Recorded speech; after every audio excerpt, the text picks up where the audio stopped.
Bigger. Stronger. Faster. DIY vehicles that are built from Infento elements raise a lot of attention no matter where they show up. There are endless variations to put the parts together to build suitable rides for humans of virtually any age. But the icing on the cake for an Infento ride is the legendary electric motor, which is called the e-pulse. This video is about measuring the power output of the Infento e-pulse motor and adding even more power to it. This will be quite a long video with a lot of background information. If you are just interested in the results of the power test, please find it summarized in the table by the end of chapter 3. This video will be subdivided into 5 chapters. In chapter 1, you will learn what options you have to tune your e-pulse motor. Chapter 2 presents the way how I measured the motor's power. You won't need to rely on statements such as "goes like hell." An engine dyno is able to measure power and torque in an objective way and replaces guesswork by hard facts. But first, such an engine dyno has to be built and calibrated. Chapter 3 is about carrying out the tests of all test variants and immediate discussion of the results. I'm sure you want to know how much power you can expect from the individual tuning steps or of a combination of them. In chapter 4 we will carry out an experiment to assess the safety question of a tuned motor under permanent use. Is it safe to torture the motor, or will something fail or even catch fire? Chapter 5 deals with 2 practical examples where I made use of the dyno results. It is not always maximum power that counts, but often the torque at a mating speed. Now enough of the forewords, let's get started. My name is Jan, welcome to Modular Mobility. The tuning options. Tuning the e-pulse can be basically broken down into 2 different options. Option 1.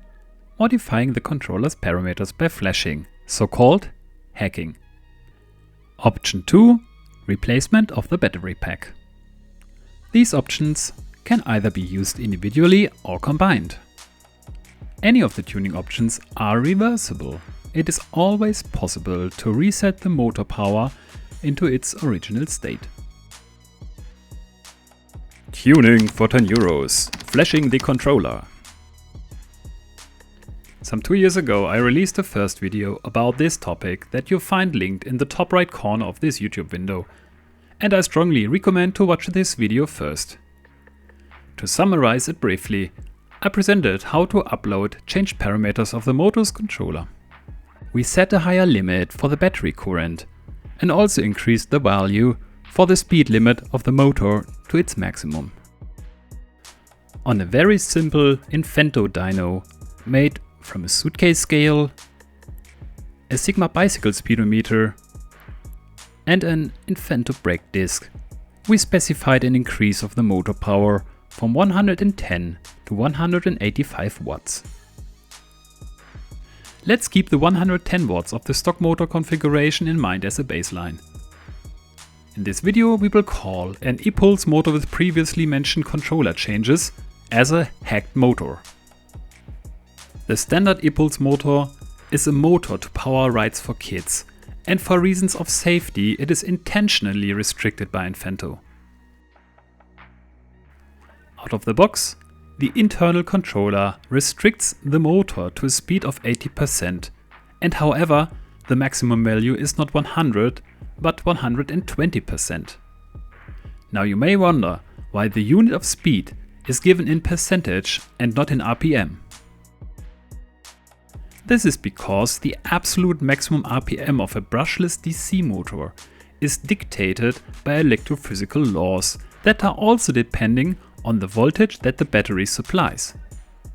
One example, 120% speed will be equivalent to 160 RPM when using a 22 volt battery. But when using a 36 volt battery, 120% of speed will not equal 160 RPM, but 220 RPM. Furthermore, the standard e-pulse controller limits the current to the motor to 8.4 amps, whereby up to 15.5 amps is possible. We will see later that current impacts the motor's torque. To conclude, the controller has a speed limit and a current limit. Both of these limits can be increased significantly by flashing the controller. Tuning plug and play. Replacing the battery pack. The third and last limiting factor of the e-pulse is the voltage and the size of the battery. The original e-pulse battery supplies a voltage of nominally 22.2 volts. The battery is made out of a row of 6 lithium battery cells in series, and 2 of these rows are connected parallel. As a matter of fact, the e-pulse controller is designed to work with up to 10 lithium battery cells connected in series, so-called 10S batteries. The maximum voltage of such a 10S battery is 42.5 volts, but however, the nominal voltage is given with 36 volts and therefore the common designation is 36 volt battery. Now 36 volt batteries are not exactly what you are likely to find in your supermarket around the corner. In many countries, battery packs in excess of 24 volts are only sold as built-in units without a pigtail cable for safety reasons. E-bikes and hoverboards are typical examples for built-in 36 volt battery packs. Let me present you 3 ways how to get hold of a 36 volt battery. But I must underline that you are doing this at your own risk and that you should be aware of what you are doing. In order to connect the battery of your choice to the e-pulse motor, you will need a so-called M12 connector, 4-pin female. They can be purchased molded to a cable from AliExpress for some 12 euros. The connector pins 1 and 2 are the positive line and they are closest to the nose inside the connector. The other pins 3 and 4 are the negative line. Drill battery packs. Battery-driven home appliances have become very popular.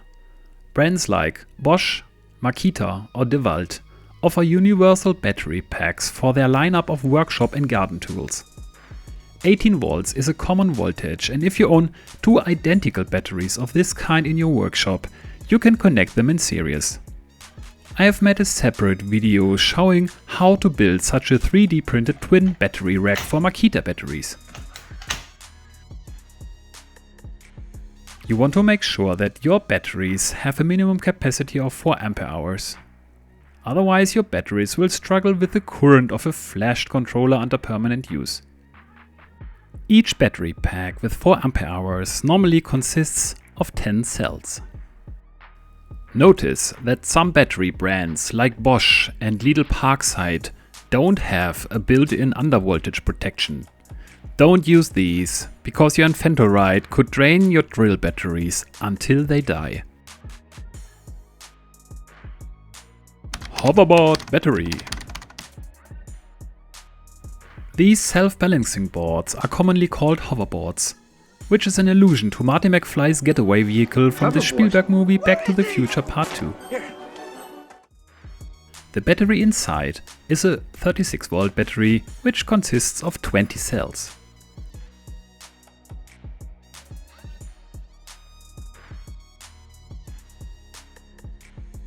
Now, you don't even need to own a hoverboard, but replacement battery packs are available everywhere on eBay and AliExpress, and it seems that they are all built in the same manner. The connector is a female XT60 connector, and you will need to solder an adapter to match Infento's M12 4-pin connector. For protection and easy attachment, I designed this beautiful 3D printable battery case with 3D printed foam inserts you can purchase from me, but if you just stick the battery into some layers of bubble wrap and attach it to your ride with cable ties, it will just work as well. These hoverboard batteries usually cost around 65 to 100 euros. You will find even ones for less than 30 euros on AliExpress, but be warned, it is very likely that these batteries will never arrive when ordered, or that they are completely junk. AliExpress is like Wild Wild West when it comes to rechargeable batteries.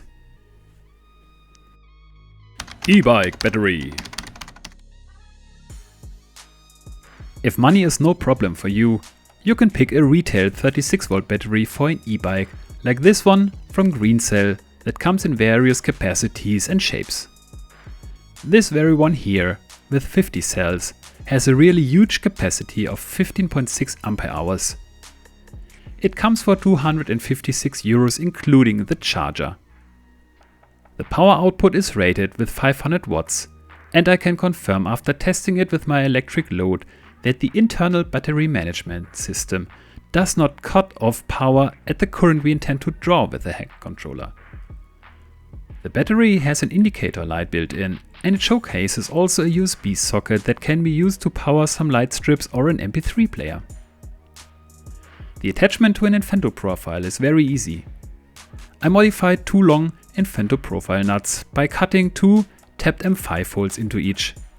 Then I attached the battery socket with some stainless M5 button head balls to an Infento profile with the modified profile nuts inserted. Very stable, very simple, and no need for any 3D printed parts. The point about having many cells is that you not only have more capacity, which means you will achieve a greater mileage with your kit. A large battery has a smaller internal resistance. Each battery has to deliver a high current and will suffer from a loss of voltage, like a car motor that revs lower when it has to tow a greater load. This loss of voltage is unavoidable, but the magnitude is much smaller when the battery consists of more cells. In a nutshell, more cells will lead to another gain in motor power and will also heat up less under permanent heavy load.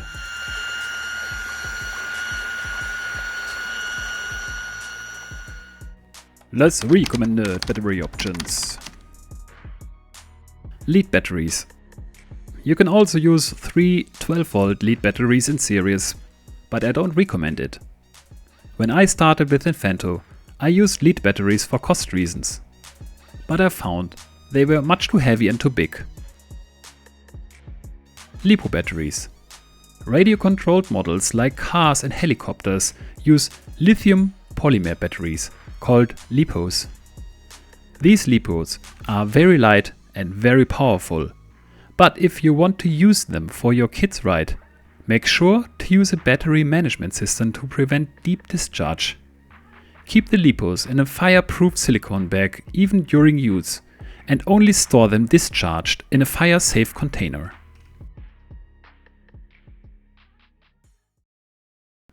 Measuring motor power. My previous concept. The dyno with a brake disc and a load cell from my previous video wasn't too bad for the beginning, however it highlighted some areas of improvement. The anachronistic way of writing down sensor readings by hand and typing them into Excel afterwards was just too time consuming for a greater amount of test runs.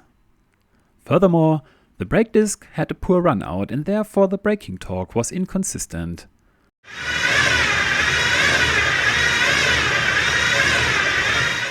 This led to poor consistency of the results. So I decided to scrap the dyno concept with a load cell, mainly because I didn't find affordable and consistent solutions for the braking device. The inertia dyno. My alternative approach to measure the e-pulse mechanical power was an inertia dyno. I was familiar with this principle from my scooter racing experience some 20 years ago. On an inertia rig, the motor does not fight against the braking device, but it has to accelerate a heavy mass which we call an inertia if this mass rotates. You may also call this a flywheel.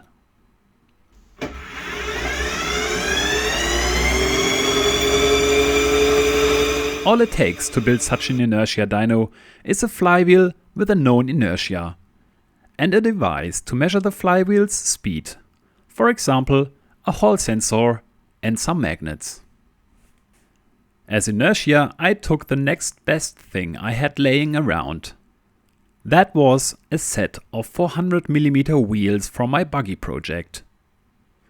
I made sure these wheels were reasonably balanced. Here you can see one wheel on a very simple motorbike tire balancer. The e-pulse motor is supposed to accelerate this inertia, but since the inertia of the two wheels was far too small, I had to use a 5:1 gear ratio between motor and the wheels, which increased the inertia by a factor 25. 250 rpm e-pulse speed now equals 1250 rpm of inertia speed. Well, safety is my number 6 priority, and I didn't see yet safety concerns in terms of wheel burst speed. So I went ahead and started building a frame for the test rig, and as always, I used Infento extrusions for that. On the shaft with the two wheels, I installed a reasonably sized brake disc. It is not needed to measure the motor power, but only to stop the rotating mass after the measurement is finished. Into the large gear on the e-pulse axis, I bonded 8 equally spaced magnets to determine the engine speed by a Hall sensor. I hooked the Hall sensor to an Arduino Uno. The Arduino was also measuring the battery's voltage and the current. Like this, I was able to compare the electric power that was consumed by the e-pulse with the mechanical power it delivered, which gave an indication how efficient the e-pulse motor worked. The Arduino was connected to my laptop by a USB cable. Fortunately, I didn't have to write the program's code by myself.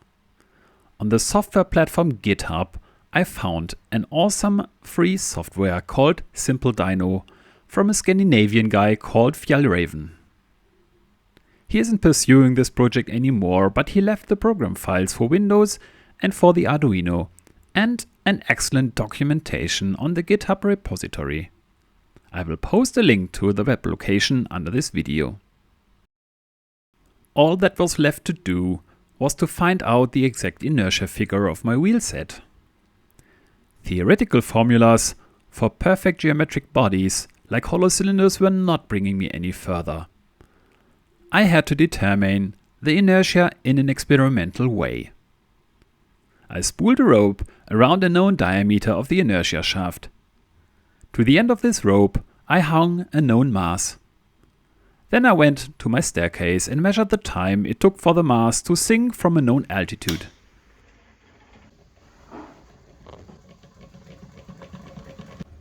I repeated this experiment a couple of times to gain a good average value.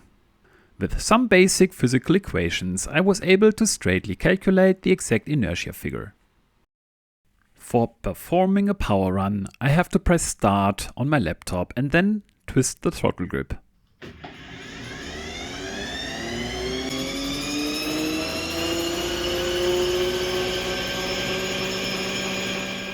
The e-pulse motor accelerates the flywheel until it won't go any faster.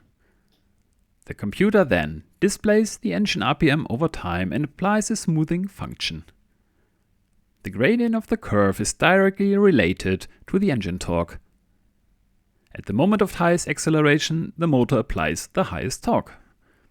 With the simple dyno viewer, we can finally display the desired power diagram. How to read the power diagram. Since the simple dyno viewer has some limitations, I have exported the data to Microsoft Excel. Let's load an example curve to get familiar with the information we can gather from it.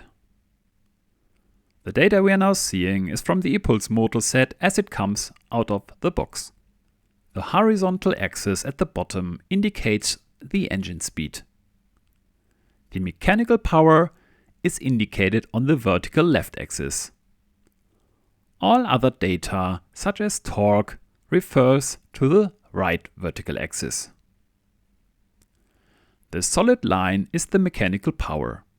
We can see a very broad power curve with a peak value of approximately 105 watts at 65 RPM.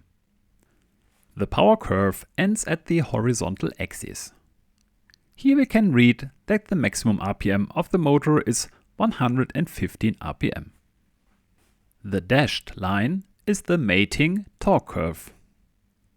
The torque trace is an almost linear falling line except at 0 RPM. We can only derive that the maximum torque value is 35 Nm by extrapolating the torque curve. This is a limitation of inertia dynos in general. They can only calculate torque values from a change of RPM. But our test starts at 0 RPM and there is no previous data point with a different speed than 0. So there is no change of RPM at the very first moment. So our highest torque peak is missing, unfortunately. But from my previous experiment with the steady state dyno, I had a verification how much the motor's torque is at standstill. This value of 35 Nm matched very well with an extrapolation of the torque curve. There are also other data channels available for battery voltage, battery current, electrical power and efficiency. I mentioned that, but I will remove them quickly again for not confusing you too much. As a side note, I repeated the power runs for each tuning step at least 3 times to double check the consistency of my measurements. Nevertheless, I will only show one single curve per tuning step, also for not confusing you too much. For a comparison with different motor setups, I will always keep the standard e-pulse curves on display and keep them in black color. I've just increased the scale of all axes by 100% to make other curves from tune variants fit into this diagram as well.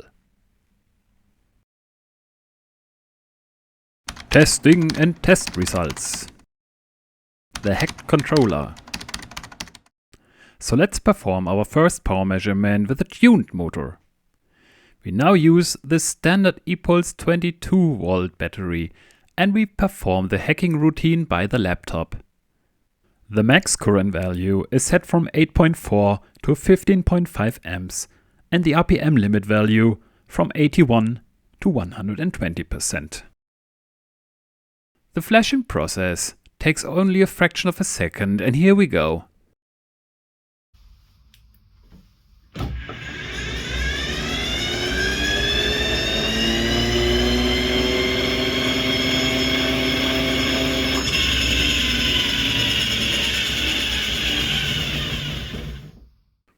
What we see here is a confirmation of my test results from 2 years ago. The maximum speed increases by 25% from 115 to 145 RPM. The torque rises by 50% from 35 to 53 Nm. This leads to a power increase from 111 to 195 watts.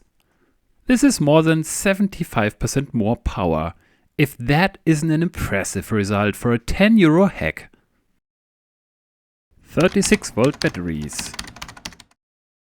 Let's bring the hacked controller back to the standard Infento settings by flashing in order to assess the isolated effect of a 36-volt battery.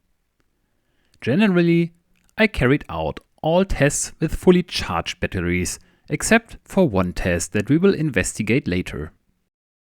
The 36-volt option is very popular, as most people are reluctant to flash the controller. Replacing the battery pack is not the least expensive solution, but the most uncomplicated. It is plug and play, and with the purchase of this additional battery, the owners benefit from a greater range, since the standard e-pulse battery can be fitted to the ride as spare battery if the Sunday walk is longer than anticipated.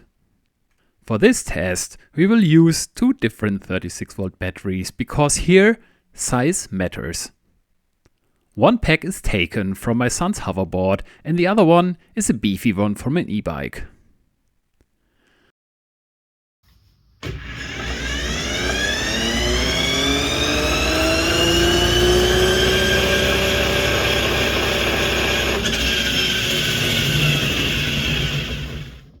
hoverboard battery has a very similar effect as our previous setup with just the hacked controller and standard battery, which is shown here in black as a reference. It surprised me to see that the torque output was much higher than the baseline test, though I didn't yet change the amp limit of the controller. Torque increased by 50% to 52 Newton meters. The power increases by 65% to 187 watts. But the really significant difference compared to a hacked controller is the gain in maximum speed, which increases by 70% to 197 RPM. Now let's see what an e-bike battery can do better. Its internal resistance is significantly lower, and so the voltage shouldn't break in as much as with the comparably small hoverboard battery. Anyway, I'm expecting it to show its full potential rather in combination with a hacked controller, which will draw almost twice the current.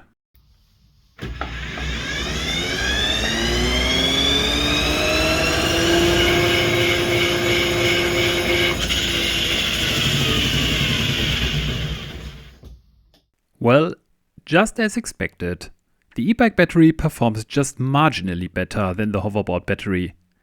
5 RPM more idle speed and 10 watts more power does not really justify the bigger expense, at least not if you only look for more power. Still, you benefit from greater achievable riding time due to the higher capacity. Hacked controller and 36-volt batteries. Possibly the most exciting result you are waiting for is combination of both tuning methods, hacking the controller paired with the 36-volt battery. So I once again changed the controller settings to 120% speed and 15.5 amps maximum current. As before, we are starting with the affordable hoverboard battery.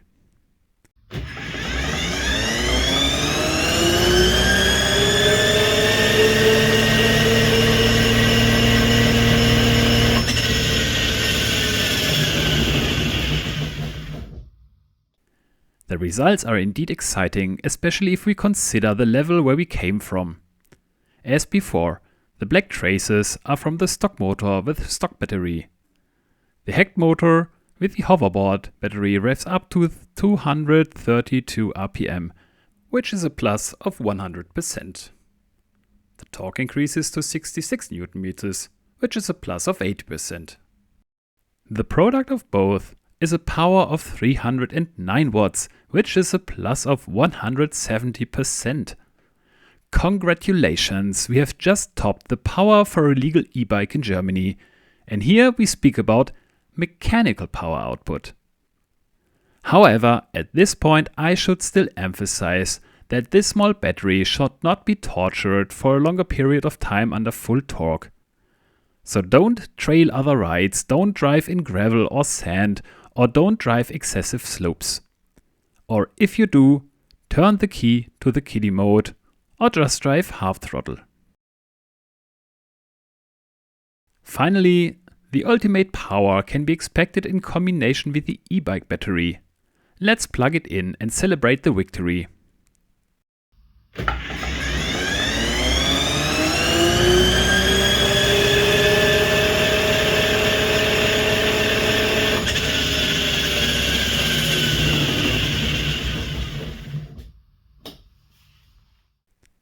This power pack revs up to 242 RPM, which is a plus of 110%. It showcases 70 Newton meters, or plus 115% of torque, and finally, the peak power are insane 366 watts, or 250% over the stock engine. But some people will say, but Jan, these are only 366 watts. You had built a go-kart with 2000 watts motor and you are calling this result insane? Well, correctly remembered, but you have to consider that this motor is meant to power vehicles for kids.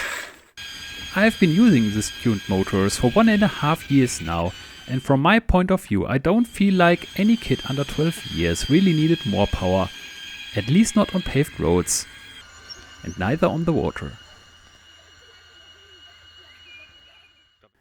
I'm summarizing the results of my power checks in this diagram. If you aren't familiar how to deal with these figures, it can be said simply. The blue columns represent motor's maximum RPM and they are equivalent for the gain in speed you can expect from your ride. The orange columns represent the motor's torque and they are equivalent how fast your ride gets faster or how powerful it is when it comes to tow a load or to drive up a slope. All this goes only if you keep the standard belt sprockets and standard wheel diameters. But this doesn't mean that you have to stick with the standard ratios for all time. We will come back to this aspect in chapter 5. Throttle behavior.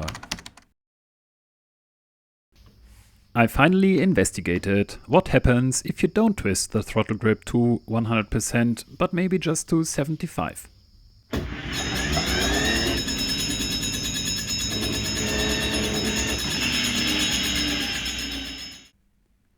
Seeing this graph in comparison to 100% throttle, I was surprised to see that the initial torque for driving off is hardly affected, but just the maximum speed to which the motor accelerates. This is a remarkable difference over gasoline engines, and I find this behavior is not desirable.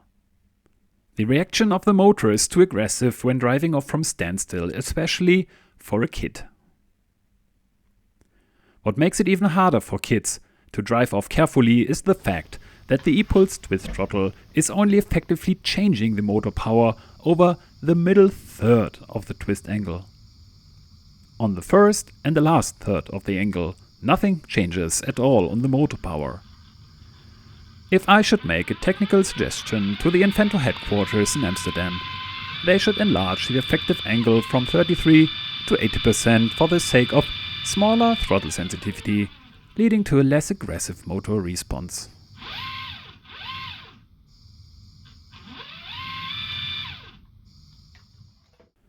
Battery state of charge.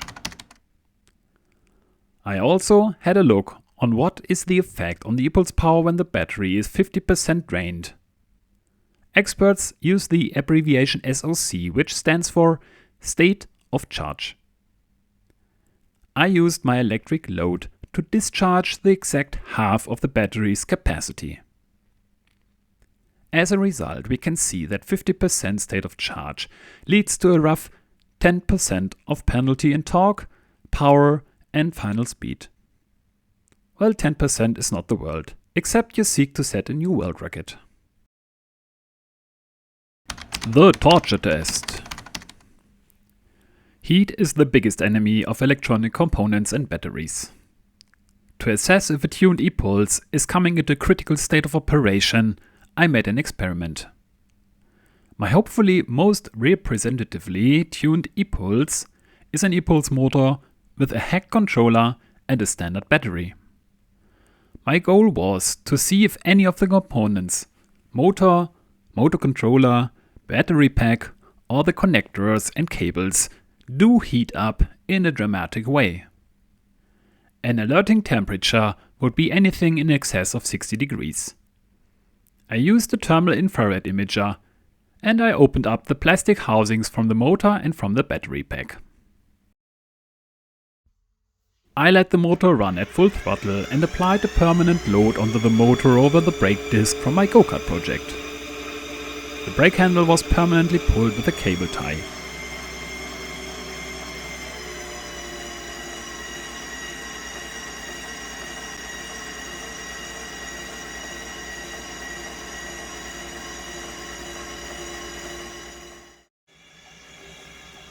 As a result, I can say, I did see a temperature rise of the mentioned components, but not at all to a critical extent. After some 8 minutes of permanent torture, the motor was the hottest element with 55 degrees. The controller showed some 43 degrees and the battery cells 36 degrees and the connectors and the cables 27 degrees. The hottest was the brake disc with slightly above 100 degrees. I have no doubt that with a 36-volt battery pack we can expect to see higher temperatures, but hey, do you seriously expect to draw the maximum power for 8 minutes? This will hardly ever happen as long as you drive on level ground, because when you reach the engine's top RPM, the power consumption of the motor is only a fraction of what it is during acceleration.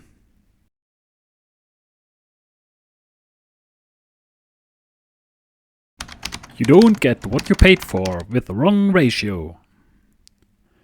Power figures are a very emotional factor on any motorized vehicle. 300 horsepower are an exciting figure for a compact European car, right? Well, most people forget that this is only a peak figure that is very likely to be seen at only one specific motor RPM. But if you don't shift into second gear of your sports car, it will hardly drive any faster than 50 km per hour. The same goes for our tuned e-pulse motor. We cannot shift any gears, we must live with a fixed ratio. But we can choose the right ratio to achieve the desired top speed.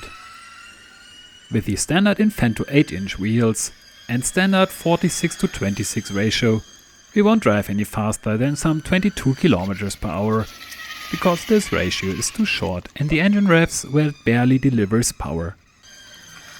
But the 360 watt of the e-pulse are far more power than it takes to drive 22 km per hour.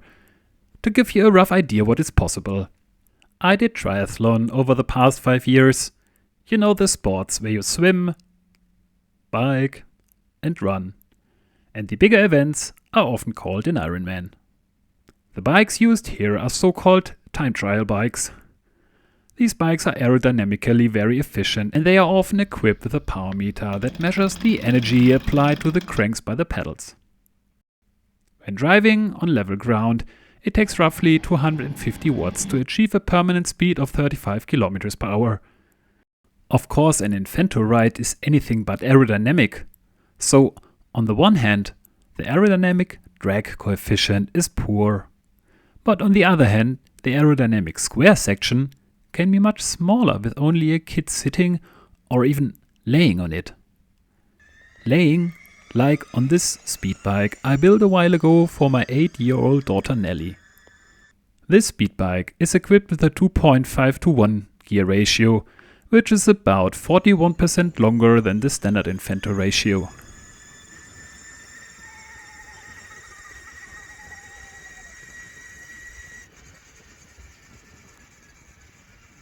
Measured by GPS, we achieved a top speed of almost 35 km on level ground and no wind.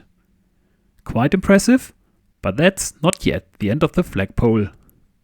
With this given ratio, we can do a quick calculation to find out that the motor revs with some 230 RPM at 35 km per hour, only some 10 rounds per minute lower than its top speed we saw on the dyno.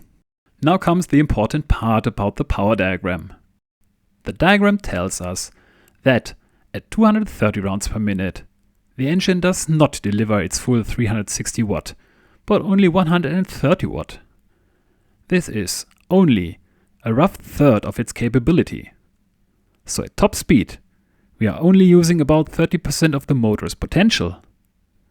With this knowledge, we can tell for sure that we are easily able to achieve speeds in excess of 40 km per hour. All we have to do is to pick a longer ratio. With standard Infento parts, it is not so easily possible to build a longer ratio. But it takes nothing but a smaller belt sprocket, and this can be very easily 3D printed. Under this video you will find a link to download the 3D models to print them by yourself, or contact me over the Facebook Messenger to purchase an ABS sprocket of your choice. I found that a 20-teeth sprocket is a very good compromise between speed and acceleration if you use the tuned e-pulse. A second example how useful it is to have a power diagram is my e-pulse powered SUP that I will present in a separate video. The design of a suitable propeller required a sophisticated calculation and specific knowledge about the motor's torque at a given speed. The e-pulse motor is revving very slowly compared to common boat motors. If I had fitted a common plastic boat propeller onto the e-pulse, the actual result on the water would have been a total disappointment. But more about that in one of my next videos. For today you have learned more than enough. My congratulations that you have made it to the end of this video. For any questions you may have, please use the comment function under this video. Don't forget to like and subscribe. Stay creative and happy building! Trees on fire.